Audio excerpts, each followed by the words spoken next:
We are living in a computer-programmed reality, and the only clue we have to it is when some variable is changed and some alteration in our reality occurs. We would have the overwhelming impression that we were reliving the present, déjà vu, perhaps in precisely the same way, hearing the same words, saying the same words. I submit that these impressions are valid and significant, and I will even say this: such an impression is a clue that at some past time point a variable was changed, reprogrammed as it were, and that because of this an alternative world branched off.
Good afternoon, and welcome to a slightly delayed version of Free Association Radio, the Friday FARcast. I'm Robert Phoenix. I'm your host.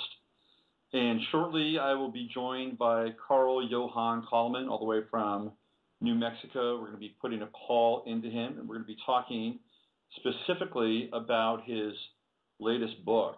And I have not read the book, but it looks absolutely fascinating, and it's all about the rise of civilization and the global mind.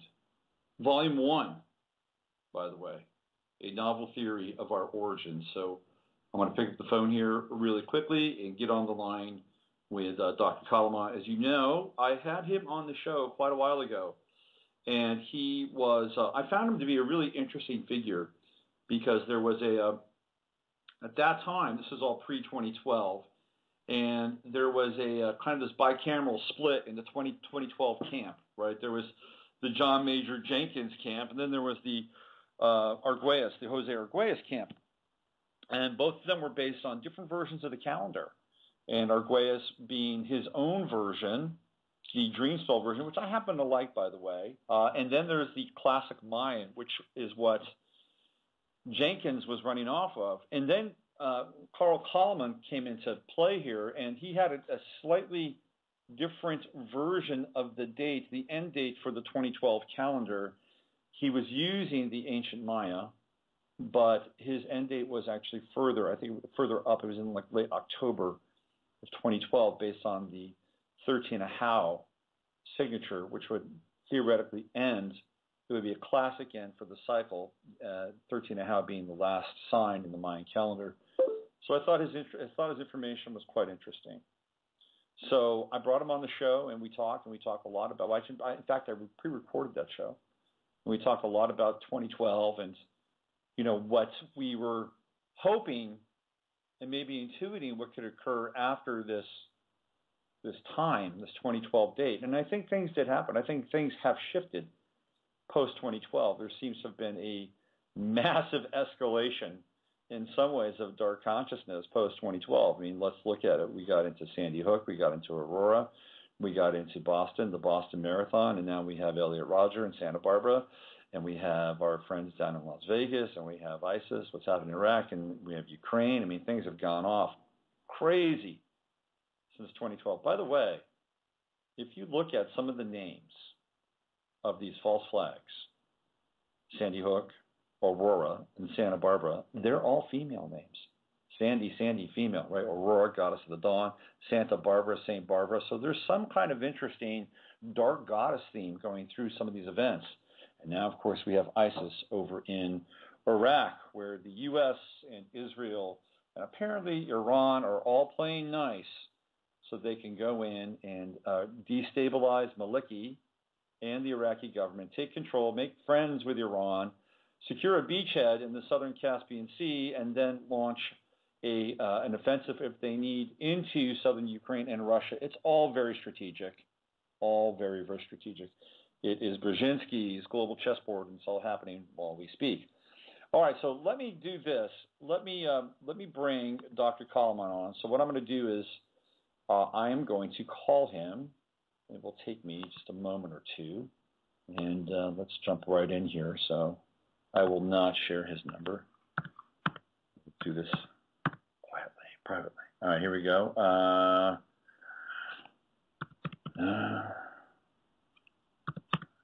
Okay, let's bring him on the air here. Dialing the phone.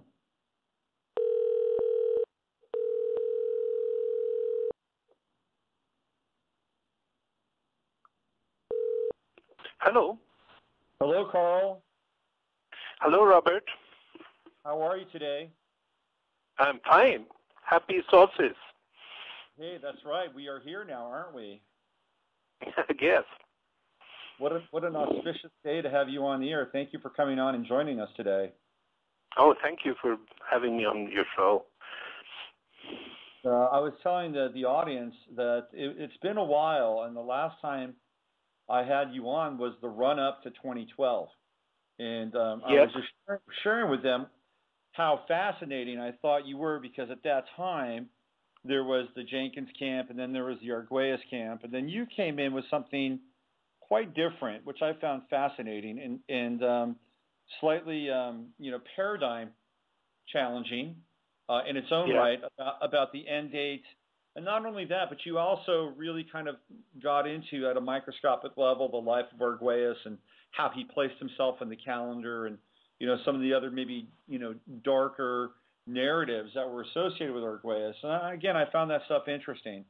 So I just wanted to catch up with you, Carl, and we're going to get to your new book, which also sounds really interesting and thought-provoking. But I wanted to just catch up with you, since it's been a long time since we've spoken, and 2012 has come and gone. And I just want to check in with you and see how your life has changed, progressed, what that experience was like for you, and how you've been able to transition into the next phase of your work. Yes. Okay. Great. Oh, okay. We're on the show, right? We're on the phone. This is happening in real time. Yes. Okay. Well, yes, certainly. What I had determined as the actual shift date of the long count, the October 28, 2011 date, was a time when I really contemplated where things would be going, and I had to rethink maybe some of the basis of what I've been saying in the past. Nonetheless, I must say that it's kind of indisputable that, based on my way of looking at the Mayan calendar, it had been possible to make a number of correct predictions that later turned out to be correct.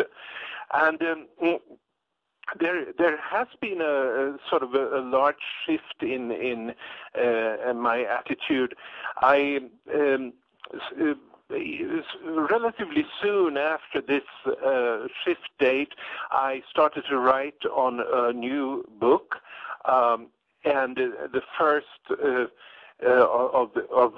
in a trilogy, actually, that I call the Paradigm Shift Trilogy, because this shift point in the Mayan calendar is something that really compels us also to change our ways of thinking in a very, very deep and profound way as I look upon it.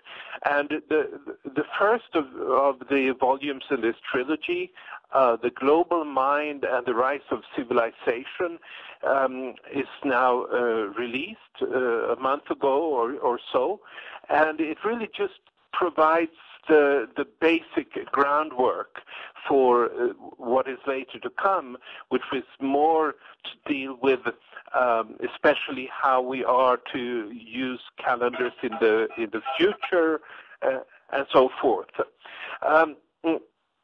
Anyway, this is a trilogy, and the first book. Then the real paradigm shift, I believe, is that it really explains the rise of civilization, meaning the early rise of civilization among the Egyptians, Sumerians, and other peoples 5,000 years ago. It is explained by a metaphysical event, which is the metaphysical event that the Maya themselves described in their inscriptions as to have been the reason for setting the beginning of the so-called long count 5,130 years ago.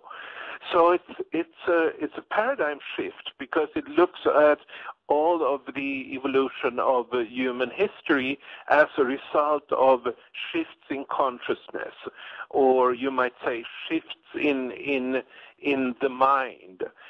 And this is quite different from, of course, from what we are taught in schools and in universities or everywhere else, more or less, where the prevailing idea is that it is the material factors that somehow drive our evolution. But it's also a paradigm shift with consequences, because if everything is a result of shifts in consciousness, then we need to come to grips with the fact that our reality, our current reality as well as our past reality is created according to the principle of as inside, so outside. In other words, when there are shifts going on a global scale in consciousness, that will mean that the external reality that we human beings are creating will also change. And this will mean that we really have to reconsider a lot of who we think we are. And what are the driving forces of our world is presented in a completely new light. And I think this kind of a new way of thinking about who we are, it's quite appropriate that it is a result of a shift in the Mayan calendar. Especially since we know that in the past, such shifts have very often generated what we call paradigm shifts, shifts in our way of looking at ourselves and shifts in our way of looking at reality in general. So there's been quite a journey since the shift for me personally, and I'm sure many other people are sensing that things are not quite the way they used to be, even though it's not so easy always to put the finger on exactly what it is that's changing and how it's changing. And part of the reason, I think, is that these are consciousness changes, and it's not like putting a finger on things in the external material reality, so to speak. It's somewhat different. Mm-hmm. Well, it sounds like you have really done your own inner work around this, because as you were talking, I'm thinking to myself, well, Carl is practicing an inside-out game, right? This is what I was, and then you went right into it, and you said that this is how we manifest our outer reality. It's based on our inner reality. And I'm assuming, and you can correct me if I'm wrong here, but I'm assuming that a lot of this, the genesis of this, was your relationship to the 2012 events and your own internal shifts and your own internal adjustments to that, and looking at yourself and looking at that time and place where you were really kind of involved in this in a big way, and that in and of itself has even changed you. Am I correct in this sort of direction? Oh, absolutely, absolutely. But I should, I take this opportunity to also see what, I think there was one way that I had not seen clearly the shift, and that was that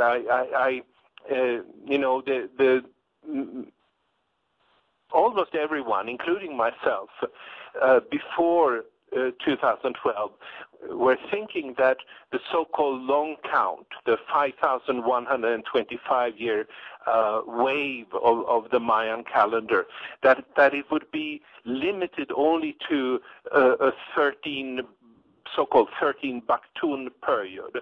What I now understand is that there wasn't even an end. It was a shift. Absolutely, it was a shift. But this way will be continuing endlessly. And before the shift, I did not have clarity on this point, and that is sort of a correction that I've had to make also in my own views of how things have been developing. So one of the things that comes to mind with the so-called end of the Mayan calendar and where we are is that, the end is really just a beginning. I mean, and it sounds really cliche, but, here we are in this kind of new understanding, this new relationship to our internal structures and our internal lives. And what are some of the growing pains that you have experienced or you can see on the outside where we're kind of trying to get our legs underneath us post-Mayan calendar? Yeah, well, I wouldn't be able to put so much, to explain so much in terms of the external changes that have happened so far. It's almost like I would say that the shift was so profound that it didn't have very few immediate consequences. And so, for instance, I put the shift date to October 28, 2011. And you might say the year 2012 was by itself a very uneventful year, a year when not very much visibly happened. And I wouldn't say that the following years have been so terribly dramatic in terms of external events either. I think this is yet to come, the external changes. And it's like we're still much absorbing the shift, and I think now it's coming close to a time when we will also see the external manifestations of these changes. And they will be quite complex because all the 9 waves shifted at this particular date. And all the different 9 waves, they bring different frames of minds to humanity, different possibilities. And all of them will in some way be involved in this, in the manifestation that I now believe is coming. Mm-hmm. So I want to make a transition to the book and talk about, some of the work that you have explored with some of the ancient civilizations that have brought you to these levels of understanding and connectivity. But before we segue into that, I just want to ask you about some of the other people during that were actively involved in the Mayan calendar and the debate of the Mayan calendar during that time. And I know that things between you and John Major Jenkins had become acrimonious.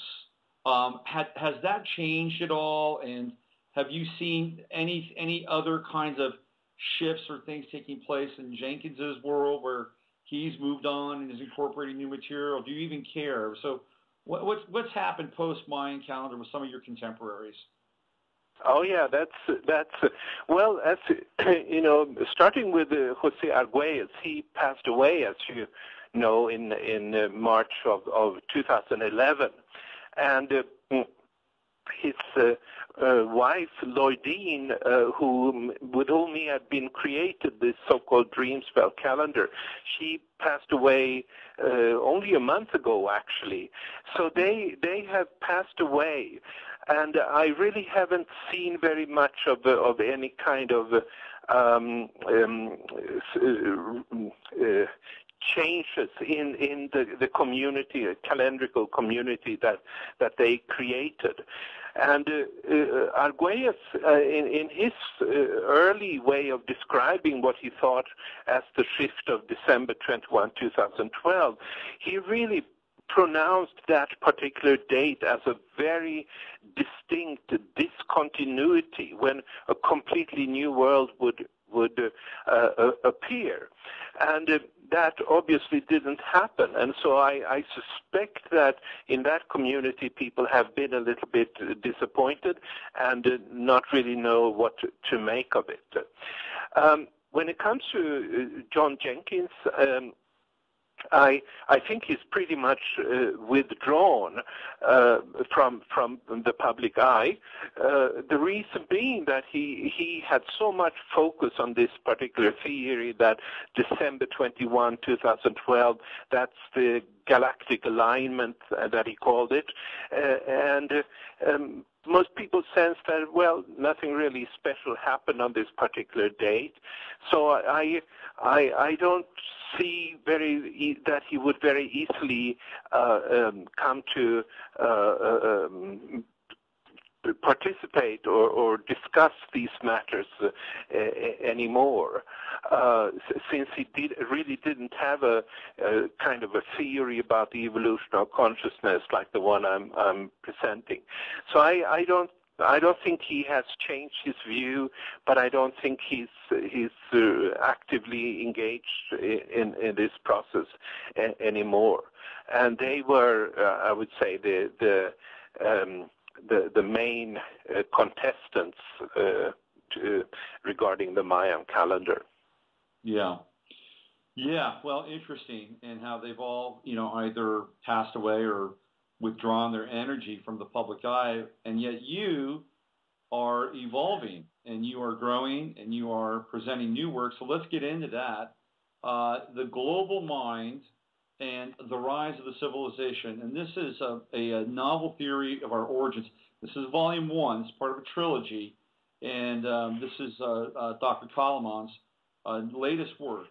So what I'd like to do is I'd like to give you kind of an open forum here to be able to discuss some of the things that you have put together so that it's led you to this kind of breakthrough of consciousness and the internal reality versus the external. So I'm going to give you the floor right now, and just go ahead and feel free to share how you got here and some of the things that you think are important touchstones around your own personal breakthrough. Yeah, thank you. Yeah, it's really an insight that I had when I, immediately after having gone through the shift point in October 2011, I thought it was time now to write some kind of a new book. And my first response was probably to talk about what would the future look like and so forth. But then I had to go back and reconsider all the kind of evidence that I had presented earlier to show that indeed the Mayan calendar is a good descriptor of how human civilization has evolved. And there was this point then when I started to rewrite that and reconsider it, and I was then obviously thinking about the great Egyptian pyramids, which really comes at a very early point in the Mayan long count. And at that point, it just dawned upon me from nowhere, you might say, that the Great Pyramid of Giza is really some kind of a manifestation in stone of a global mind. And that, for one thing, it's really the first time on a large scale that human beings started to produce straight and perpendicular lines. which is really a hallmark, you might say, of civilization everywhere. It also fitted with the description that they themselves had were actually creating these pyramids as a reflection of what they called the primordial mound of the planet, which I have come to believe means the inner core of the earth, and it's interesting in the sense that it points to the existence of a global mind that we all share in, and it's just a historic fact that I think any professional historian or archaeologist would agree with me on, is that suddenly around 3100 BC, plus minus 100 years maybe, the people in very different parts of the world are starting to build these constructions. There are pyramids from that time, not only in Egypt and Sumeria, but it's also in faraway places like Peru and Mongolia, and a number of smaller pyramids in Europe from the same time.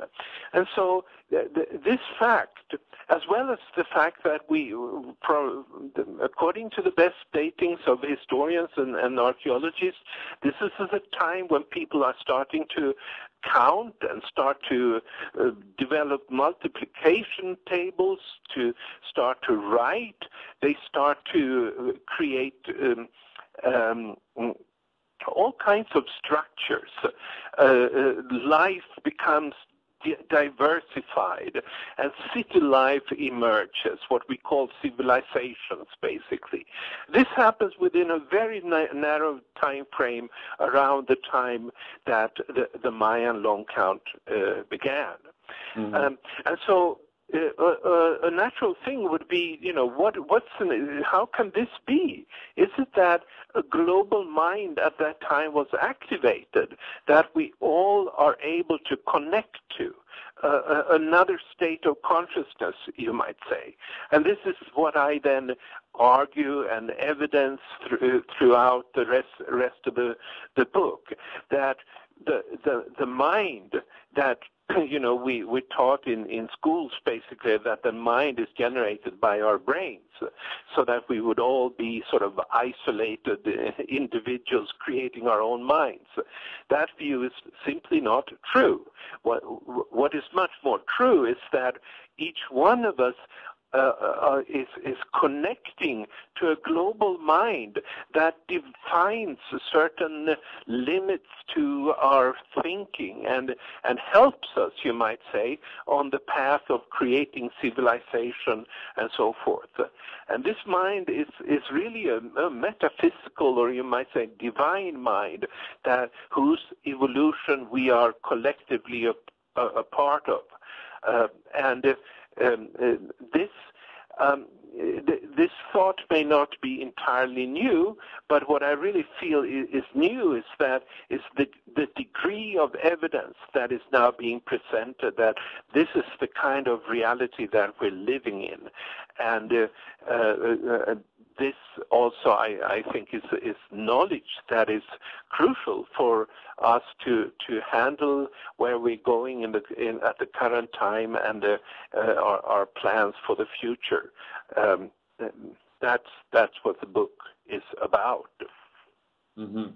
Well, the period that you're speaking of is it's almost unprecedented in any other time in recorded history, because you essentially have this global explosion happening simultaneously, which is what you're talking about, and you have things like metallurgy and agriculture and astronomy and architecture, and they're all coming into play in these various areas. The Fertile Crescent, the Maya, it's all happening simultaneously. And so part of the way to understand this, or to have a theory around this, and I'd love your thoughts on this, is that humans had help, that there was an outside agency coming in and essentially hitting them with cultural steroids, extraterrestrials, interdimensionals, whatever, maybe they're from the inner earth, we don't know, but there's this theory of the helping hand that takes place during that time. What's your thoughts around that? Well, my thought is, I would rather just say that it was the divine that sort of, according to an already preset time plan that the Mayan calendar is, that activated some spiritual force in the core of the earth that created a hologram that we humans then started to download. And so there's been for some time now there are basically two theories of sort of the helping hand in a more physical sense than I'm suggesting. One is the one that you're presenting, which would be extraterrestrials, and the other one is the idea that there was at some point in the past some high-tech society like Atlantis, and then for some reason they came back and taught all the others how to build pyramids and so forth. What I'm saying about this is that, first of all, that I'm presenting a theory that is completely new in this regard, as alternatives, more or less, to these earlier ideas of extraterrestrials or Atlanteans. And I do think it's possible to explain the rise of civilization just by this downloading of a metaphysical mind that the Maya actually describe. But it's like people use two words when they talk. Some people say extra-dimensional beings, and some people say extraterrestrial beings. And I have no problem with the idea of extra-dimensional beings. I would call God extra-dimensional beings, or all kinds of non-physical things that I couldn't explain because life is complicated or the universe is complicated. But I really doubt that extraterrestrials in the physical sense would have come here. That would not explain why there would have been such an inner change that there seems to have been in people everywhere at this particular time. That's my view is as inside, so outside, and this shift that's described in the Mayan calendar is something that brought an inner change in the human beings that completely changed the direction of their societies and made them structured and civilized and so forth. Well, this is interesting, this whole notion of a planetary mind or a global mind inside the Earth itself. It's fascinating. And I'm thinking now, just off the top of my head, about the interest in the inner Earth by the Germans, particularly during the Third Reich, and other people, the Thule Society, that they were very interested in what was inside the Earth. Have you made any connections between sort of these kind of Hyperborean theories and this global mind that you're talking about? I'm not sure about the Hyperborean theory. Is that the idea that there is some kind of a cavity in the Earth, inside of the Earth, or what is that theory? Yeah, a cavity with an actual Earth within an Earth. Yeah, I see. I haven't made that connection, But yeah, I would, in addition to these examples you're mentioning, there's a lot of ancient or indigenous peoples that would say that, we are of the earth. I mean, that sounds like something a lot of people would say, and I quote in my book the saying by Chief Joseph, who said that my mind and the mind of the earth is the same. So it's really an idea that not only we are the materials that we are made of are coming from the earth, obviously, but also that the mind is somehow created by the earth. And I think I'm not just repeating in this book what these various kind of sources are saying, but providing fairly compelling evidence that the mind comes from the earth. We share a global mind. Mm-hmm. So when you say that the mind comes from the earth and that there is this global mind, and even perhaps located inside the earth, do you see this as like a physical entity, that it has some kind of physical structure, or is it more sort of extra dimensional and more of a metaphysical kind of structure, and it's kind of a network that goes throughout the planet? What's your sense or picture of this? Yeah, that's a very good question, and I think that the actual physical structure, especially of the inner core of the earth, which is a big crystal, and is really very much involved, but that is not enough. There must be some kind of a metaphysical, some kind of connection between ourselves and the core of the earth that has a metaphysical quality, something we really cannot measure with our instruments, which are measuring physical phenomena. But I do think that a compelling enough strong case is made that we can see the effects of these metaphysical connections between the earth and ourselves, especially when you look at, for instance, the difference between the Eastern civilization and the Western civilization of our planet, which seem to be correlated with a significant difference in the nature of the two hemispheres, or the inner core of the earth. They're not the same, and that's why we think a little bit differently. But here we're coming to a point where maybe we will never really know this. How is the metaphysical connected to the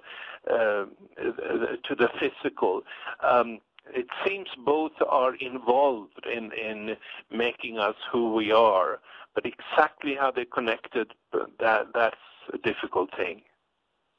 Well, that's an interesting thing that you brought up here, and it's this very distinct difference between East and West, and it almost represents a planetary bicameral breakdown of the planetary mind.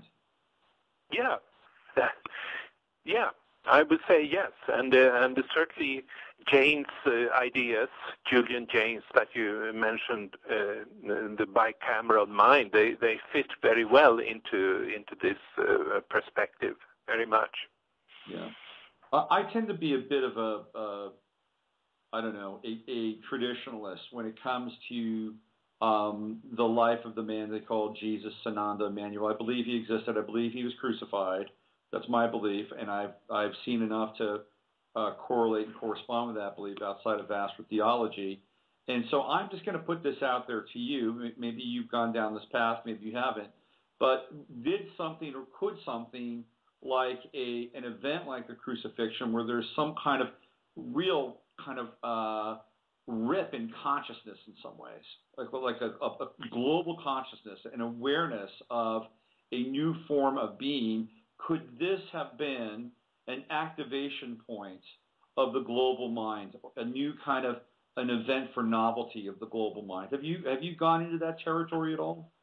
You're asking whether the crucifixion of Jesus could be an expression of a new global mind? Yes, or a kind of an interesting interactivity Yes. or point of novelty with the global mind that is another shift in and of itself. Yes. Yeah, no, absolutely.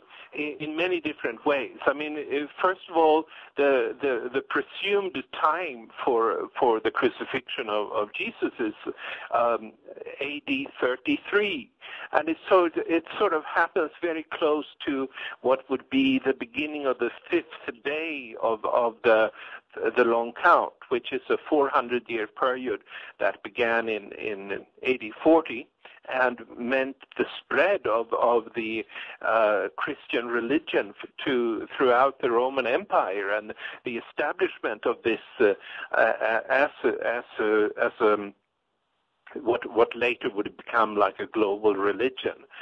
And I tend to think that the cross is really, I talk a lot about the straight lines and the perpendicular lines, and what I'm saying is that they are really they are metaphysical entities, you might say, holograms that people download, and then they create a reality consistent with that.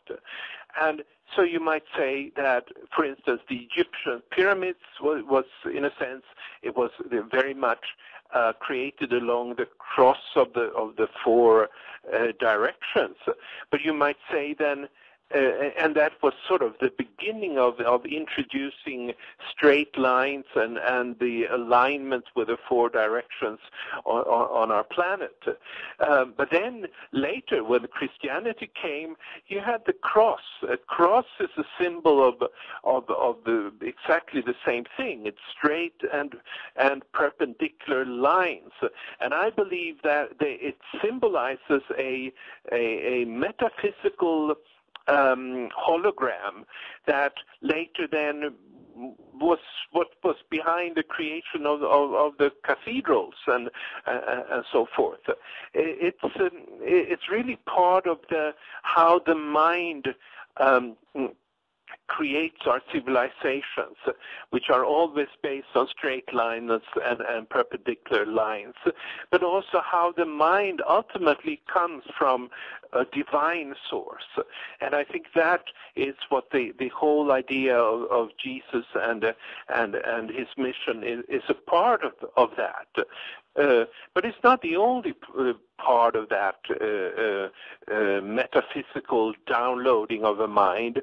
As I mentioned, 3,000 years before that, in Egypt and other places, they downloaded the same mind, an earlier version, you might say, version 1.0, whereas with Jesus came the version of 5.0, and they are updated versions that come with the Mayan calendar, and there's a lot to say about the role of Jesus in this kind of a perspective. But maybe I've said this is the first point I like to make.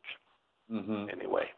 I just watched the end of a movie a couple nights ago, and I've seen the movie before. It's one of my favorite movies.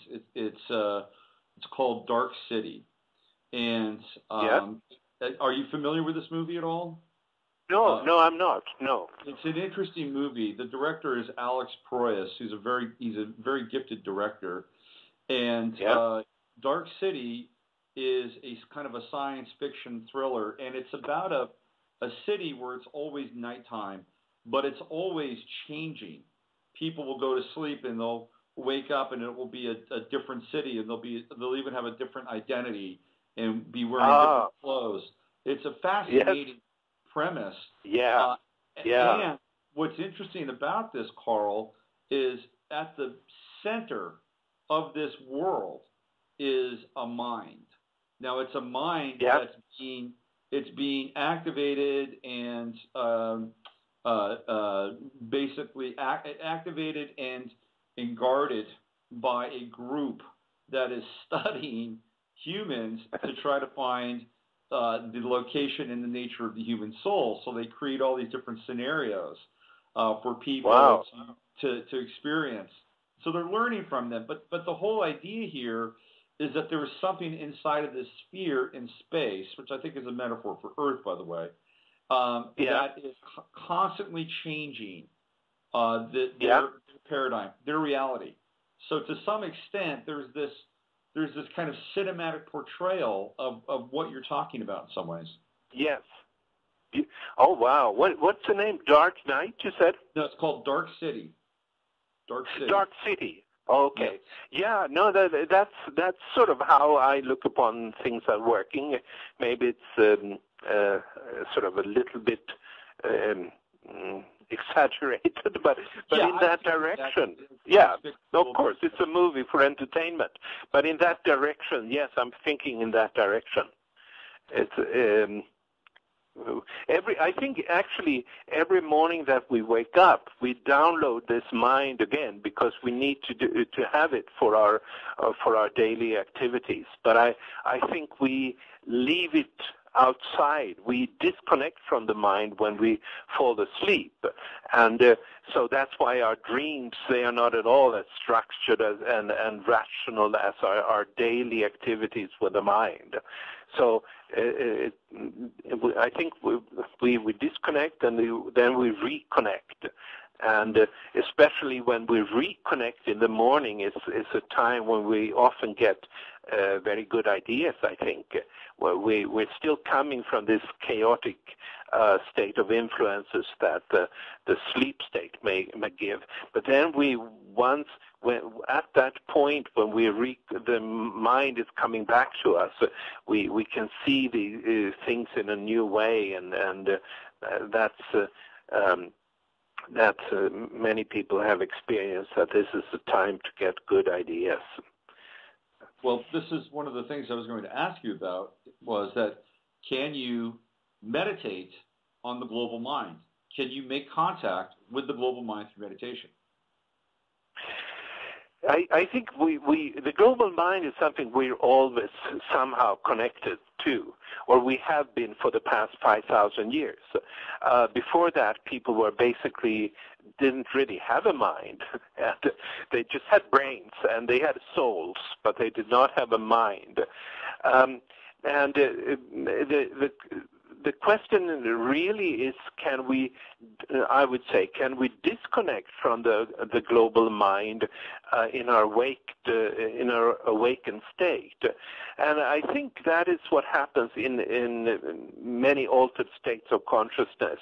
And this will be a topic of the second volume of my book. I think, for instance, that what happens when people use psychedelics is that their connection to the global mind is disconnected, and then they will see another reality that is not structured according to the same lines that their normal connection to the global mind will give them. So it's possible to disconnect ourselves, but our normal state, awakened state, is to be in connection with the global mind and to download its the possibility that it gives us to structure our thoughts in specific ways and create according to that. Mm-hmm. Well, in as much as the civilization is influenced by the global mind itself, what about the masses of the individual mind influencing the global mind? Is there a process of reciprocity here? I wouldn't know.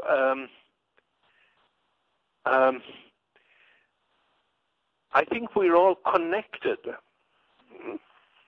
So I would say, I suspect. I think we're all connected through our connection to the global mind.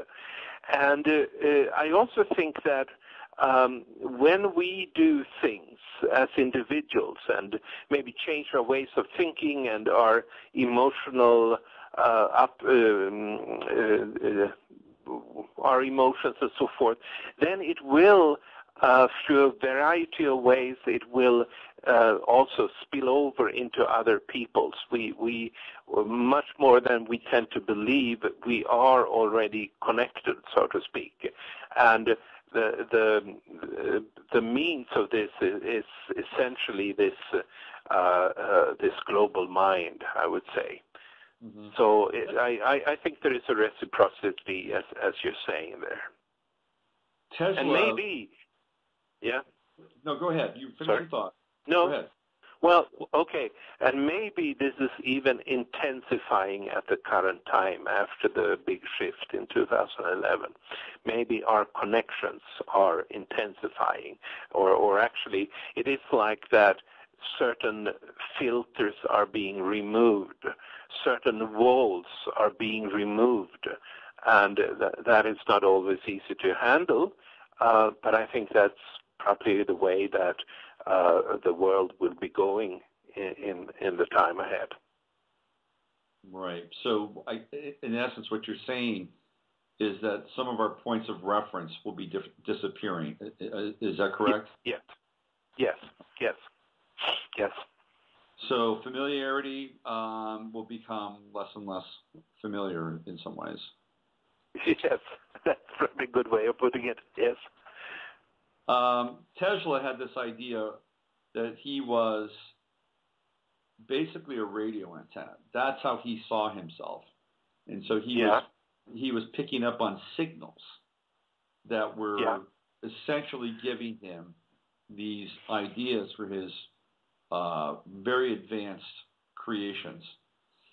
How does this model or theory that Tesla's talking about or talked about, how does that interface, if at all, with your concept of this global mind?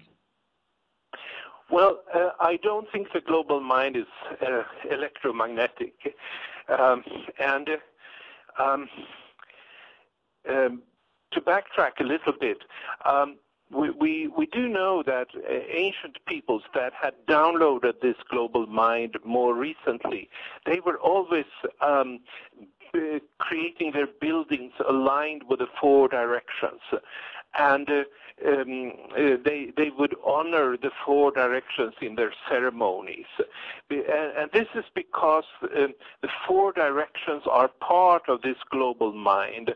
The four directions is actually what gives the global mind structure on a global scale. And so by connecting themselves to the four directions, people in ancient times were actually enhancing their ability to download the global mind and to create the kind of civilizations that would come later. And what we know about these four directions is that they are not aligned with the electromagnetic polar axis. They are aligned with the true north. And for instance, the Great Pyramid in Giza is absolutely perfectly, incredibly aligned with true north. So the global mind that I'm talking about, I do not believe has much to do with electromagnetic energies. Now, but that doesn't mean, I mean, I cannot tell what kind of signals that Tesla was receiving as an antenna. I mean, he may very well have been receiving electromagnetic waves and so forth. The only point I'm making is that is not really the global mind, the evolving global mind that drives the entire civilization forward. I do not think that. Mm-hmm. What about something like the Kaaba in Mecca, this massive black cube, which gets into this whole geometry of the square and the cube? Have you studied that at all, and does that come into play with your global mind theory in any one of these three parts of the trilogy? Well, I haven't studied it too much, but I would say that, it is really, that's an ancient thing. It goes back to pre-Islamic times. And I would like to make the correspondence to the idea that the Egyptians had about creating the pyramids. In other words, as a reflection of the primordial mound, the sort of the core of the earth, more or less. And what is interesting then is that that Egyptians saw this as being expressed through straight lines, and there you have a connection to the stone in Kaaba, the Kaaba stone, which is also about that the primordial mind is really then created by straight lines. That idea is common to the two. But I don't know the details of the Kaaba stone. Yeah, when you were talking about the straight lines, that kind of sparked a connection there. And speaking of lines, what about ley lines, dragon lines? Are these the central nervous system of the global mind, perchance? My suspicion is that there are especially these lines called the Hartmann lines and the Curry lines that were discovered by German researchers in the 1950s, which are really they are both completely aligned with the north and south poles and perpendicular to those, and then the other type of lines, which are the Curry lines, they are at an 45-degree angle to the Hartmann lines. I suspect that they are, as you're saying, they are some kind of a nervous system or more some kind of they are the field that holds up the global mind, so that regardless of where you are on this planet, you will be close to these kind of lines and maybe be able to download the global mind and the particular structure of perpendicular lines that is really a very significant part of the global mind. So I think they are expressions of this. You got some really good recommendations and some nice things said about you by James Redfield and Larry Dossey. I'm going to read these. These are recommendations from two very well-known authors. James Redfield says, the first novel idea about the rise of civilization in many decades. Of course, James Redfield authored The Celestine Prophecy. And Larry Dossey has this to say about your book. The global mind and the rise of civilization addresses one of the crucial issues of our time on which our future may depend, the relationship between human consciousness and the brain. The evidence that Carl Johan Calleman explores shows that mind and brain are not identical, as we've been led to believe. Minds are capable of things that brains cannot do. The implication that we are more than our physical brains and bodies will likely be regarded as the most important discovery of our era. Let Dr. Calleman be your guide on this exciting journey. That's Larry Dossey, doctor, author of One Mind, How Our Individual Mind is Part of a Greater Consciousness and Why It Matters. Carl, where can people find the first part of this trilogy? Oh, they find it in principle anywhere, but I would go either to my website, or I would go to Amazon, or I would go to Barnes and Nobles and probably buy it online. So Amazon is, they come to dominate this particular book market, and so that's probably I must admit, that's the easiest way of doing it, but you can buy it from my website as well.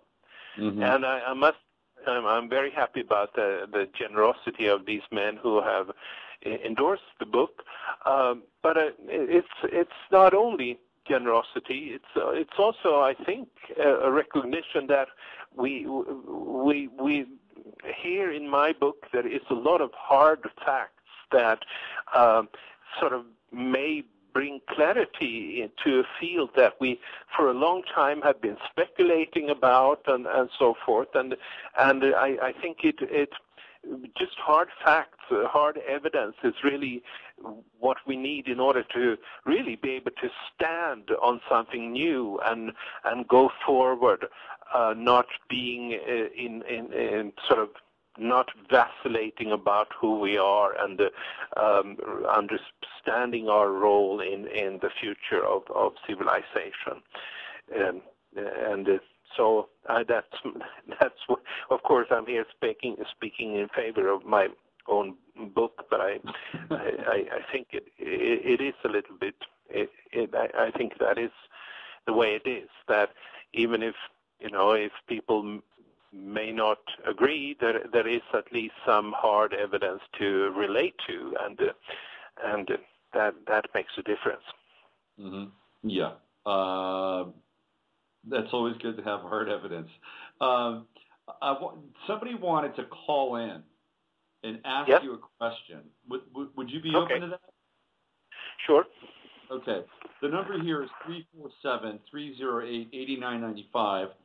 347-308-8995. If you want to call in and ask Dr. Calleman a question about his work or perhaps the Mayan calendar, now's the time to do it. I'm going to ask him one more question here, so I'll give you some time to get to a phone and formulate your question. So, Dr. Calleman, what I wanted to ask you is, what about this whole kind of other mind, the virtual mind, the silicon mind, the emergence of transhumanist perspective? How does this fit into your paradigm of the global mind?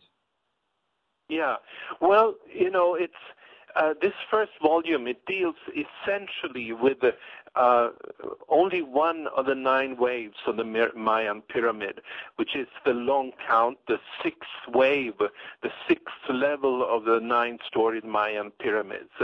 And all these things that are now coming out of sort of a new mentality, the cyber mentality or whatever you want to call it, is coming from the 8th wave, and it's something I will address in my 3rd volume of this trilogy.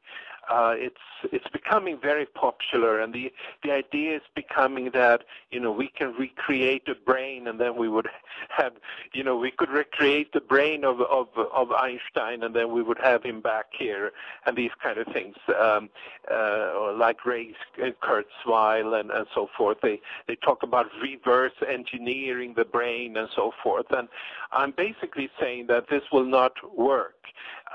In other words, reverse engineering many aspects of the brain might work in technologically speaking, but you'll never get back some kind of a mind like of a human being or so forth, because the mind is not a creation of the brain. The mind is rather using the brain to express itself and to think and create all kinds of technology. So yes, that is becoming a very popular thing, and I will look at it later in the 3rd volume.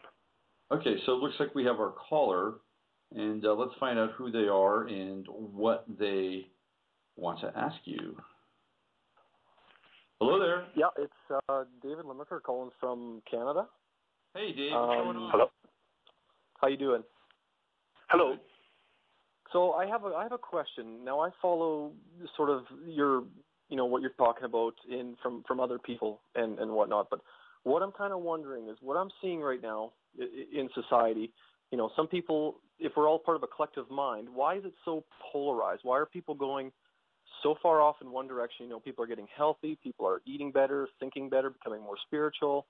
But yet at the same time, it's so divisive in politics. People are going the other way. Religious fundamentalists are fighting it harder. So does this shift in energy, is it causing more polarization? Is this going in several hundred years? Is this going to lead to a more cohesive civilization, or are we even going to get to a point like that? I know guys like David Wilcock talk about a harvest coming up. So are we going to have a harvest before we see a major shift? Does that make any sense, those kind of questions? Yeah, I absolutely understand the question. I also absolutely agree with your observations. This seems to be what is happening now.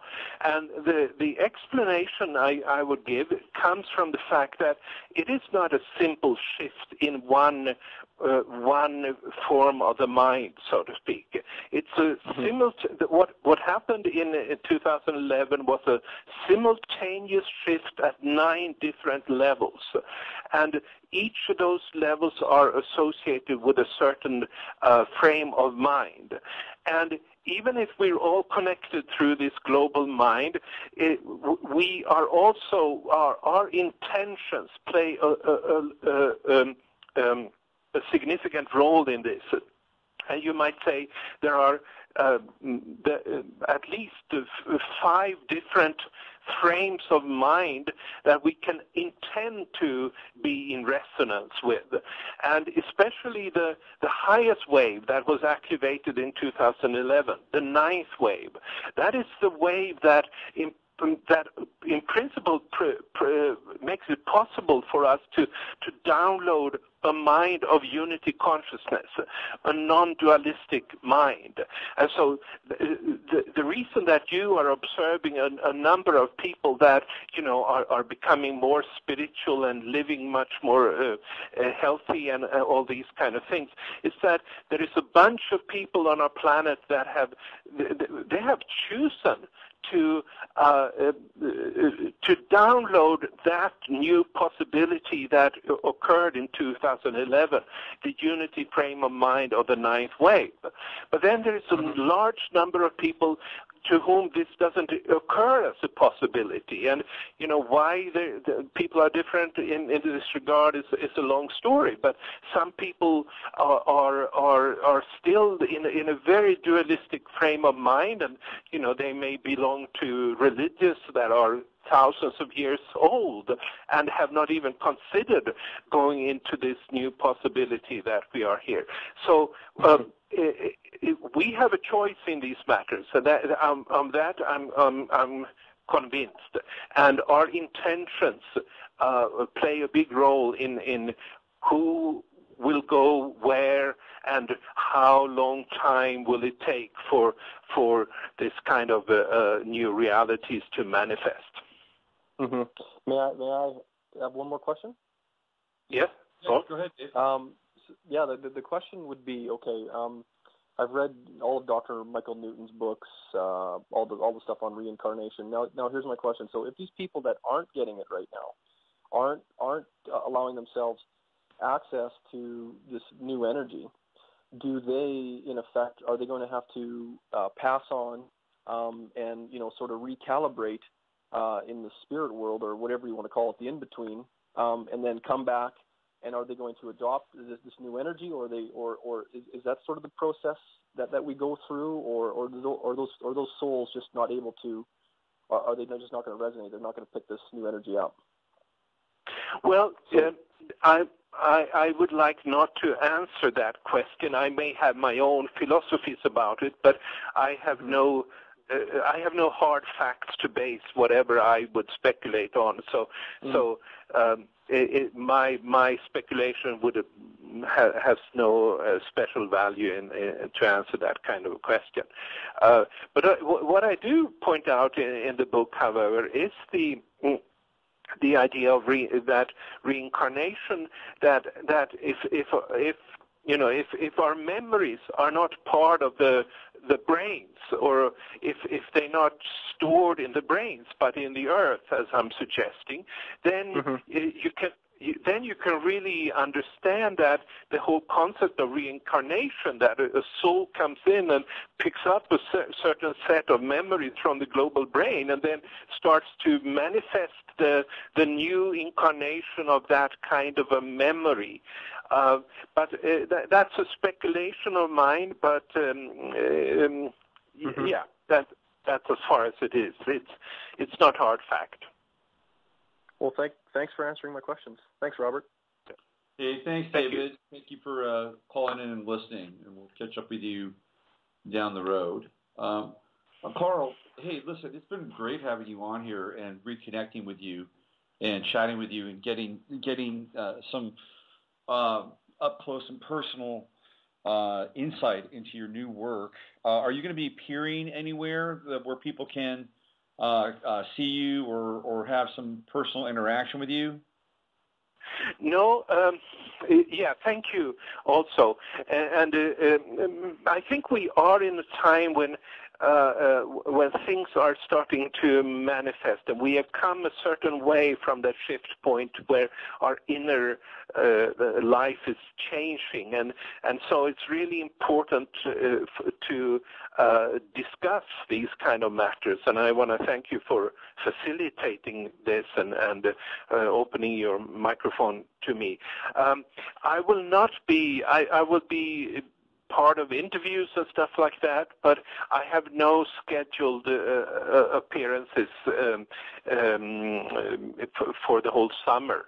But I do recommend, people that want to know more and follow up on this and see where, what we can do collectively, that they go to my website, calleman.com, and they may sign up there to get articles and blogs and whatever new is coming.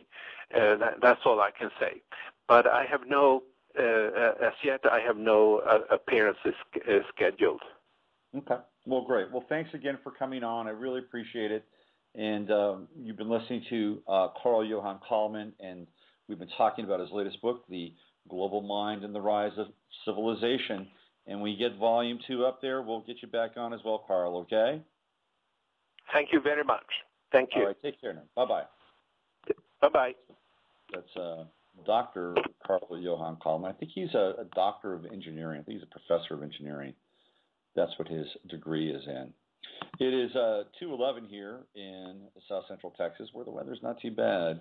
It's a little on the cool side, not too muggy, and the bird's nest is coming along quite nicely. I'm sure some of you have been following the odyssey of the bird family, which has been perched above the window here outside of the world headquarters of Free Association Radio, and it's up there. And the birds are doing quite well, just in case you were wondering. Next Friday, I'm going to have an author on here. His name is David Alexander, and he has basically written a long-form love poem to the universe and creation. And in the spirit of Thomas Berry and Brian Swim, we're going to be taken on a journey by David Alexander. And it will be sort of a non-linear journey. It will be a journey in poetry and prose and all kinds of inspiring goodness. So we're going to take a bit of a left turn here and get into the wonder of creation and a true poet that is capturing its essence. That's going to be next Friday. David Alexander will be joining us in exploring that with him. And, of course, on Mondays, we're back with Navigating the Astrological Matrix, although it's changed. It is now 11th House Radio. We had the first show on Monday, and we talked about astrology and relocation, the relocation chart, and how it's an interesting and an integral aspect if you are planning on moving. If you're going to move, I highly recommend you get a relocated chart reading, which of course I can do. But it's a very powerful tool. And on the back end of Monday's show, I actually had a person want to get a relocated reading as they were just about ready to move. And we explored the new area that they were going to. We saw where there was some real opportunity there and also a few new challenges. Now, this is if you are interested in astrocartography, you'll also note that there's a relationship between astrocartography and the relocated chart. So you can actually see angles on the relocated chart where there's a planet on the ascendant or a planet on the descendant or a planet near the IC or a planet near the MC. Those get played out on a map astrocartographically. That's how astrocartography works. It uses the relocated chart and splays it across the planet, and it goes horizontally and vertically at the same time. So we'll be back on Monday with another 11th House Radio edition of the 11th House Radio. And I am currently working on a new version of the website. A lot of this depends on your ability to help keep these programs and other pieces of what we do here together. So if you like this type of radio and format and you like the guests that I bring every Friday and you feel like you would like to support Free Association Radio, you can do that by going to my website, robertphoenix.com. I have a donation button up at the top left-hand corner. It makes it easier for me, and it makes it consistent for you, that I can continue to bring you these kinds of guests and even keep the website up and right and all that good stuff. So if you feel like doing that, have at it. Today is the solstice. It is the 20th, and we are coming into the longest night of the year. I believe this is the night that Shakespeare staged A Midsummer Night's Dream on, one of his best plays, by the way. Shakespeare at one of his best moments. In the zone, Willie Shakespeare in the zone. So, the global mind. What's happening with the global mind? Well, did anybody catch Obama's press conference yesterday? And if you did, oh my God, I've never heard so many uhs before in a single setting in my life by somebody who is supposed to be a great orator. And he is. I mean, when he's got that teleprompter firing, the guy is fantastic. He can communicate right up there with Ronald Reagan. I never understood why they called Reagan the great communicator. Anybody else understand why? I didn't get that at all. I used to listen to Reagan, and I'm thinking, what the hell is this guy talking about? I mean, I did, and I didn't. I didn't get it. I still don't. He was an ideal. That's what he was. But the great communicator of our time certainly was having a very hard time stringing together sentences that had any kind of meaning and immediacy. It seemed like there was somebody that was doing absolutely everything in their power to evade the truth. That's what it seemed like.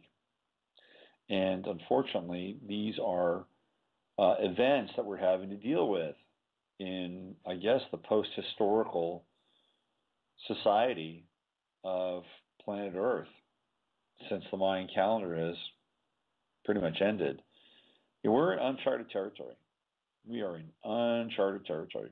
We're in uncharted territory with these false flags. We're in uncharted territory with what's happening globally. We're even in uncharted territory in our own personal lives in many ways. And I think what Dr. Calleman was talking about, and I just want to follow up on, is that there are new methods and new ways in which we can evolve. And I've got to hand it to the guy, because a lot of the Mayan calendar people took a real beating. I mean, he noted that John Major Jenkins has gone pretty much AWOL, MIA. Jenkins is MIA. Why? Because they were so invested in this whole idea of 2012 being a radical breakthrough in kind of the new age Disneyland descending upon all of us, whether you wanted it or not. And I think for a lot of people that were deeply invested in it, the post-2012 era has been very, very difficult, not only in the sense that it didn't have a major impact on that day or the days to follow, but theoretically, if you look at the world from a superficial perspective, it's been anything but a breakthrough of evolutionary consciousness. What we've seen is almost the exact opposite in some ways. We see more chaos, which might be part of the strategy to keep us distracted from a radicalized breakthrough of evolutionary consciousness. So a lot of Mayan people had a very difficult time, and Dr. Calleman, again, to his credit, had to do a lot of soul searching. He had to go within. He had to find his own, quote-unquote, new reality, and as a result, he's come up with new research. So I take my hat off to him for having the strength and the courage and the fortitude and the honesty to do that and to move forward. Not everybody can do that. Not everybody can make those kinds of shifts in their lives. But if you can, then I think that there is a lot to be said for it. And your ability to evolve and get better at this human experience thing grows and increases along with it. Okay, it's 2:20 here. I think what I'm going to do is I'm going to take about 10 more minutes and wind the show up at about 90 minutes today. And then we can come back again on Monday. We can get into astrology and all kinds of other goodness. It's really funny. I had a guy from Australia reach out to me not long ago. He wanted me to do a 2,500 word piece for a magazine in Australia. He was familiar with my work. He'd been to my website. And he said, yeah, this is what I want you to do. And he gave me a time frame, a deadline, and he gave me a rough idea as to when this was going to come out. So I needed to move everything forward, move it ahead past that time, which I did. And I turned that around in about a week. I didn't hear anything from him. And another week goes by, and another week goes by. So finally I reached out to him. And I said, hey, what's going on? Or, are you going to run this thing, or what's happening? And he basically said, well, we're going to be doing a big piece on Richard Tarnas, who obviously deserves a big piece. The guy's brilliant, done great work. We're going to do a big piece on Tarnas, and, people in Australia may not really understand astrological terminology. I'm scratching my head there, thinking, why do people in Australia don't understand astrological terminology? I thought it was unusual because astrology is universal and is ancient. And I guess people in Australia have been living under a bubble for the last 200 years, and they're just now starting to get into astrology. So I was a little perplexed. And then I went back and I read what I'd sent him. And I have to admit, and in fact, I was more than perplexed. I was slightly indignant, by the way. You try not to be. You try to blow stuff off and not take it personally, right? But, we have pride, we have ego, we're human. So I went back and I read this, what I sent him. And here's a moment of honesty. I realized why he didn't want to print it. I got it. And he didn't want to print it because it was pretty intense and fairly dark. And now, I wasn't given any real direction. So, I just, a lot of times I write from the mood. And if I'm in a particular mood and I'm writing about long-term cycles of astrology, I try to be objective.